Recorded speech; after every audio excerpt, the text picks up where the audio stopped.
धनंजय मुंडे यांचे खाते वाल्मिक कराड चालवत होता. अंबादास दानवेंचा आरोप. सादर केलेल्या प्रस्तावांना सरकारनं सहमती दिली. यात सरकारही सहभागी आहे का? दानवेंचा सवाल. वाल्मिक कराड विरोधात ईडीच्या याचिकेवर आज सुनावणी. ईडीनं स्वतंत्र गुन्हा दाखल करून तपास सुरू करण्याची मागणी करत हायकोर्टात याचिका दाखल केली. पुण्यातील नामदेव शास्त्री महाराजांचे कीर्तन रद्द. मराठा समाजाच्या मागणीनंतर भंडारा डोंगर सप्ताह समितीचा निर्णय. खिचडी घोटाळा प्रकरणात अटकेत असलेल्या सूरज चव्हाण यांची तुरुंगातून जामिनावर सुटका. 1 वर्षानंतर मुंबईच्या आर्थर रोड तुरुंगातून चव्हाण यांची सुटका.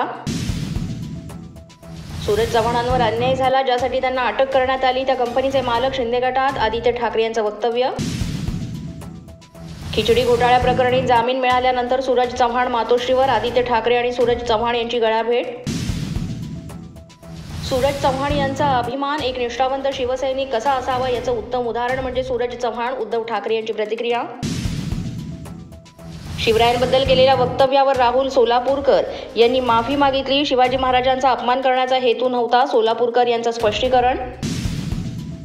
अभिनेते राहुल सोलापूरकर यांच्या छत्रपती शिवाजी महाराजांबद्दलच्या आक्षेपार्ह विधानानंतर मराठा सेवक संघ आक्रमक. राहुल सोलापूरकरांवर कारवाई व्हावी याकरता पुण्यातील शिवप्रेमींकडून त्यांच्या निवासस्थानाच्या बाहेर जोरदार घोषणाबाजी. शिवप्रेमींचा घोषणाबाजी करीत सोलापूरकरांच्या घराबाहेर बसून ठिय्या आंदोलन. अशाच नवनवीन व्हिडिओसाठी पोलीस माझा न्यूजचं यूट्यूब चॅनल सबस्क्राईब करा. तसंच आमचं फेसबुक, इंस्टाग्राम आणि ट्विटर अकाउंट फॉलो करा. अधिक माहितीसाठी आमच्या www.polismazhanews.com या वेबसाईटला भेट द्या. पाहत रहा पोलीस माझा न्यूज.